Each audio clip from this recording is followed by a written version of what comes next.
What's going on, everyone? Well, we are mooch docking again. We are in between contracts right now. For those of you that don't know, we're a full-time RV travel nurse family, and we're in between contracts right now. We're visiting my in-laws. My in-laws have this 1995 Aljo little dual axle trailer, and it sits very low to the ground. From the factory, it is actually very low. It has a dropped axle, and it's undersprung, meaning the springs are under the axle, and the axle is also a drop axle. It does not go straight across, it drops down a couple inches, making it even lower to the ground. Well, it is just too low for the type of traveling that they do, so we're gonna lift it today, give it a little bit of clearance. So let's get that trailer jacked up off the ground, get them tires hanging in the air, and get to work. We were able to use the jacks. He's got 4 jacks on the corners there. I was able to use that and lift the whole thing up. I think that actually worked really well, just like that.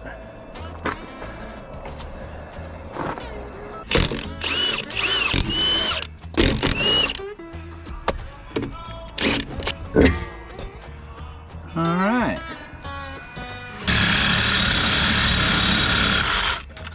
So those U-bolts were a pain. As you can see, we cut them off, but now the axle is free. But see, this is called a spring under, when the springs go underneath the axle.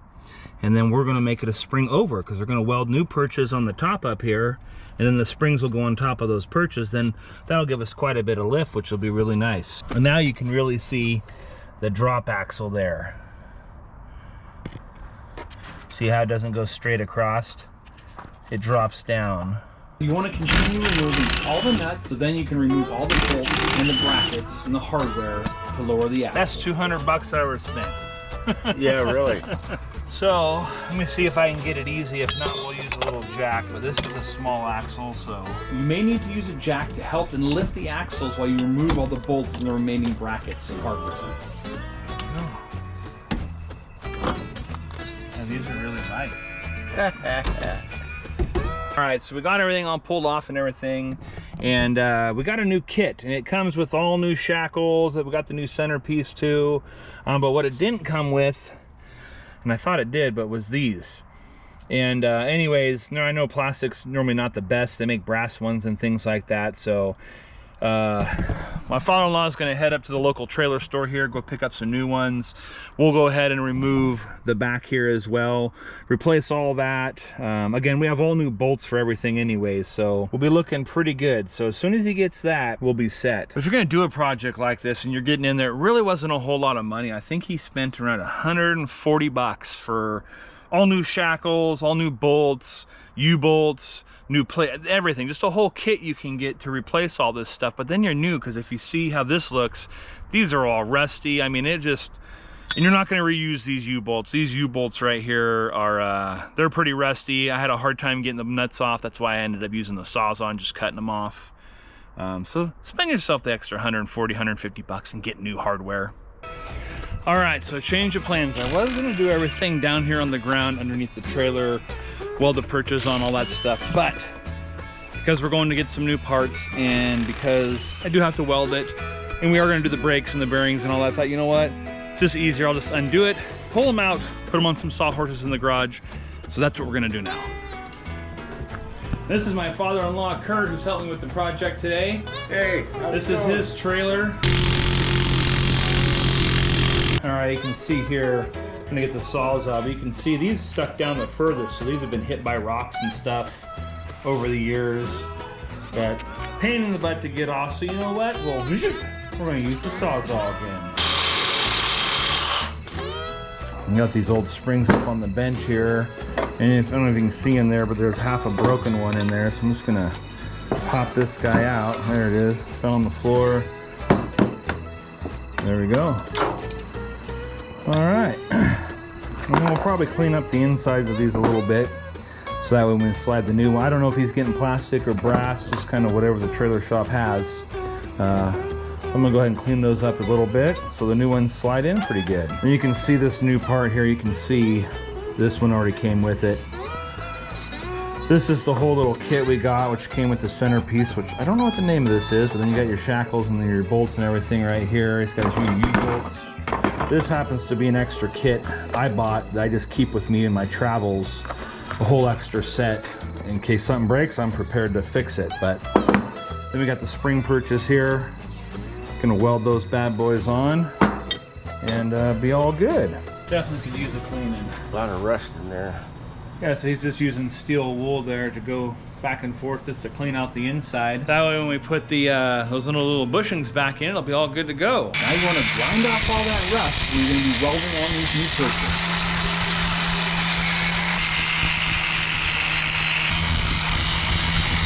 All right, so now we'll just get these guys mounted on here, welded up. To show you guys what it looks like here when we're just mocking this one up. You can see you got the perch on the top there with the U-bolts. We'll go ahead and measure and get this all centered and everything where we want it, and we'll go ahead and weld it in. And so if you guys do this, you can leave this perch on right here. You don't have to cut those off.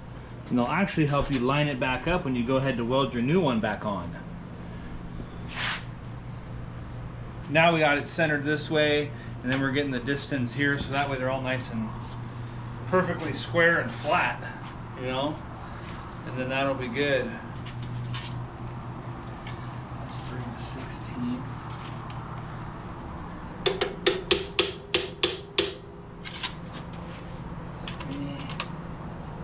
There we go. 3/16. 3, yeah. Now we'll just snug it down and weld her up.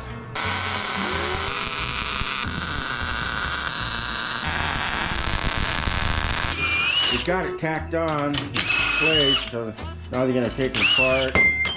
We'll finish welding it up, put it back together.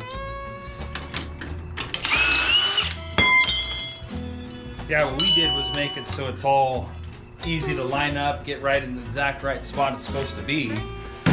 So now that we got that, the measurements are all good, weld her up, good to go.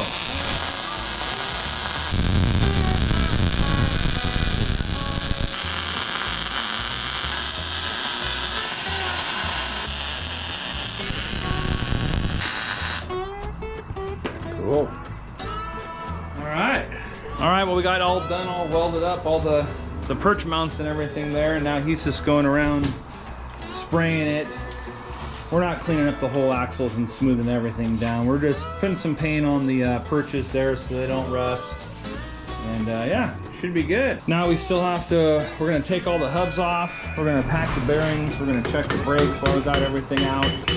So that's some of the next steps we're gonna tackle here. Yeah, so now that we got the cap off, so we can repack these bearings.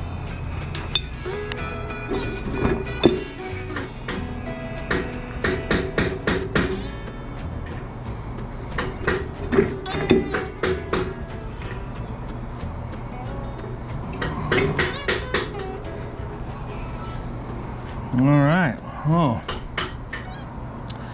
there is the inside. I'd say these are probably the original stock brake pads. They're worn down. They got like an 1/8 inch.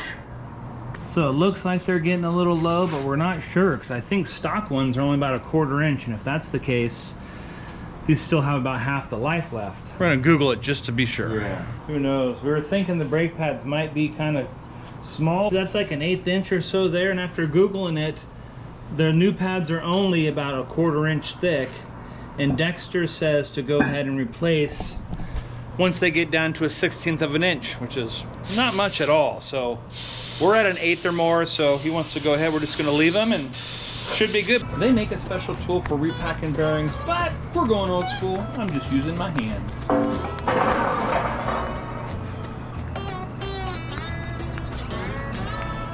My father-in-law had these bearings repacked not all that long ago, but we figured since we're in here tearing everything apart, we would double check, repack the outer bearing. The inner bearing looks good, and we're not going to pull the seal and redo that. But if yours look bad or need to replace it, you'll need to replace and remove the inner seal as well. His are all good, so back together. So snagging them back off. There's a hole. Right there? Yep. Good. Axles are going to be further away from the electrical spots, so we have to go ahead and extend the wires. All right, wiring is all done for our extension. All right, now we got all the springs all bolted on here, just pretty snug so we can finish it underneath. Yeah, so we're replacing these bushings here. What we can do is take a board and a hammer. You can just start tapping happens if you don't mess them up.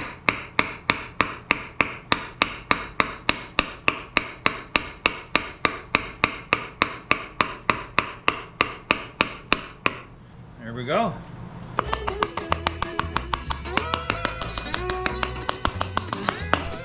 There we go. Just like that.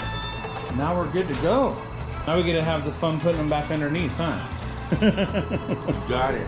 And he ain't joking. I had to carry this all by myself. But that's okay. I needed his help on the ground on the other side of the trailer, so it all worked.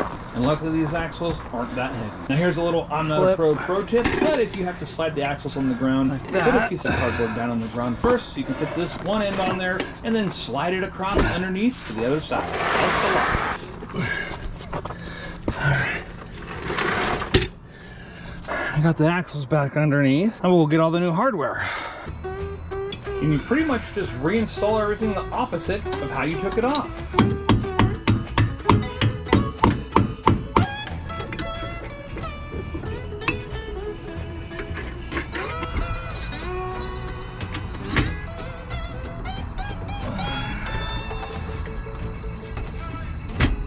Oh, there it goes.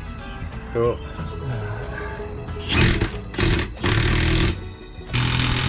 So you see how these shackles are angled down? Well, I forgot to video this, but you need 2 jacks to lift the axles both up so you can get the shackles going in the correct position, which would be facing up. Now that the axles and the shackles are all in the correct position, you want to go ahead and reattach the electrical wires, solder them together, and then go ahead and use some heat shrink over top as well. And bam, they're all done. All right, there it is now. What a difference.